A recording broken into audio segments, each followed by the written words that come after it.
Salut à tous, aujourd'hui nous nous retrouvons pour une nouvelle vidéo. Notre vidéo consistera à parler du concept de variable.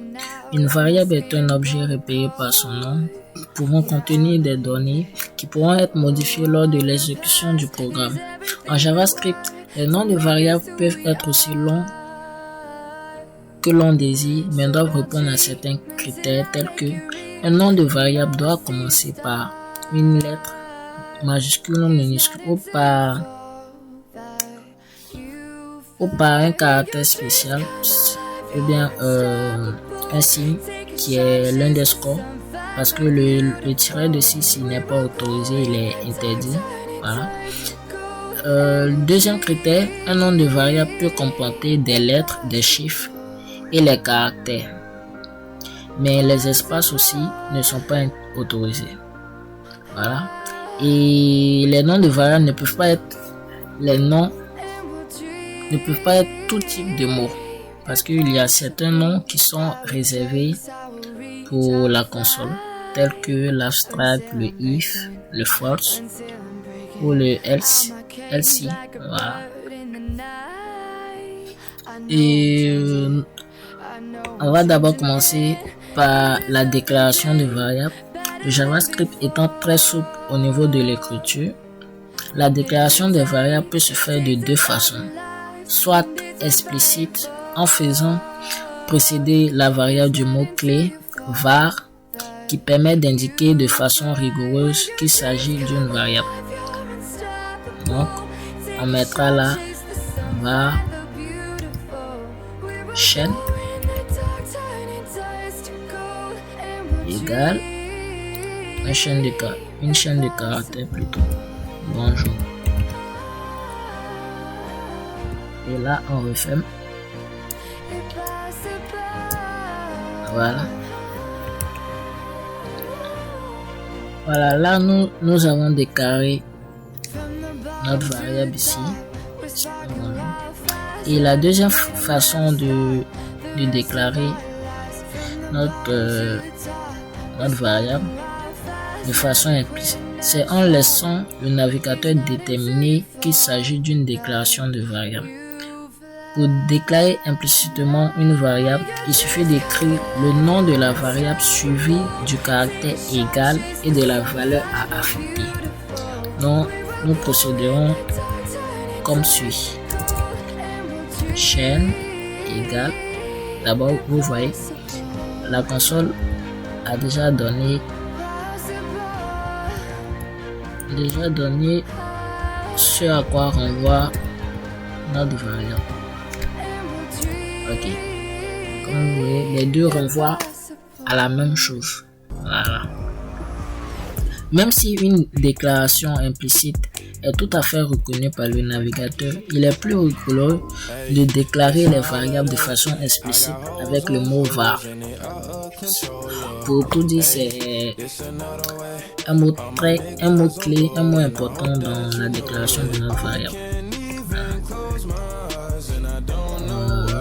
Et aussi, nous avons la portée des variables. Selon l'endroit où une variable est déclarée, celle-ci pourra être accessible, c'est-à-dire visible de partout dans le script ou bien uniquement dans une portion confinée du code. On parle de portée d'une variable. Lorsqu'une variable est déclarée sans le mot-clé var, c'est-à-dire de façon implicite, elle est accessible de partout dans le script. C'est-à-dire n'importe quelle fonction du script peut faire appel à cette variable. On parle alors de variable globale. La portée d'une variable déclarée de façon explicite, précise, c'est-à-dire précédée du mot-clé variable, dépend de l'endroit où elle est déclarée. Une variable déclarée au début du script avant toute fonction sera globale. Elle peut être utilisée n'importe où dans le script. Et en deuxième lieu, une variable déclarée explicitement dans une fonction aura une portée limitée à cette seule fonction, c'est-à-dire qu'elle est inutilisable ailleurs. On parle alors de variable locale. Ok. Aussi, aussi, il y a les types de données dans les variables. En JavaScript, il n'est pas nécessaire de déclarer le type des variables, contrairement à des langages évolués tels que le langage C ou le Java, pour lesquels il faut préciser s'il s'agit d'entiers par le mot-clé int, de nombres à virgule flottante, comme tel que float, ou de caractères avec char. Voilà. En fait, le JavaScript n'autorise la manipulation que de 4 types de données, c'est-à-dire les nombres entiers ou à virgule, les chaînes de caractères, des booléens, c'est-à-dire des variables permettant de vérifier une condition. Les booléens peuvent prendre deux états, true ou false, c'est-à-dire true si le résultat est vrai et false si le résultat est faux. Et en quatrième position, nous avons les variables de type nul, c'est-à-dire c'est un mot qui caractérise l'indication que la variable ne contient aucune donnée. Voilà.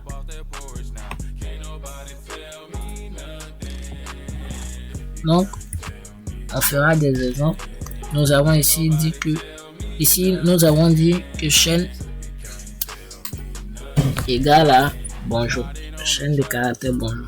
Donc, voyons voir si nous utilisons var,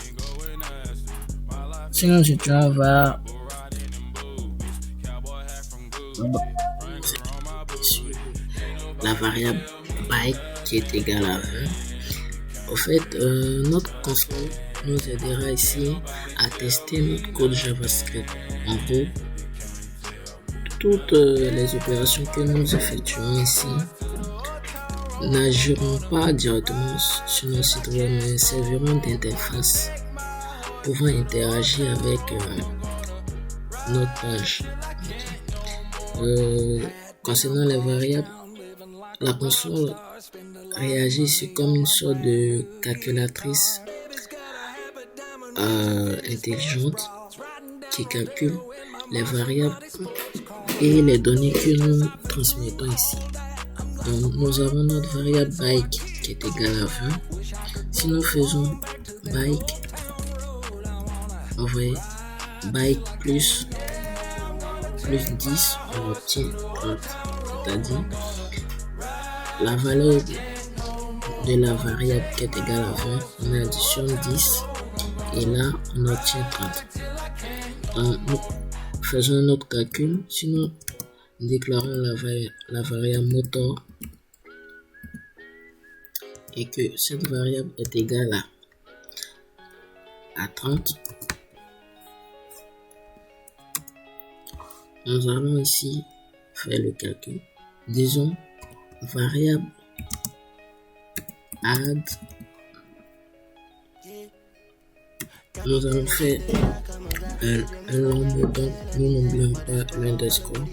Add element égale à bike plus motor.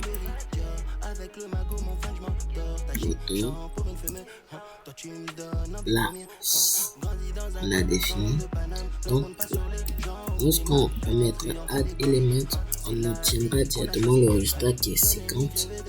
Et pour obtenir ce résultat, la machine a additionné plutôt la valeur 30 de la valeur byte et la valeur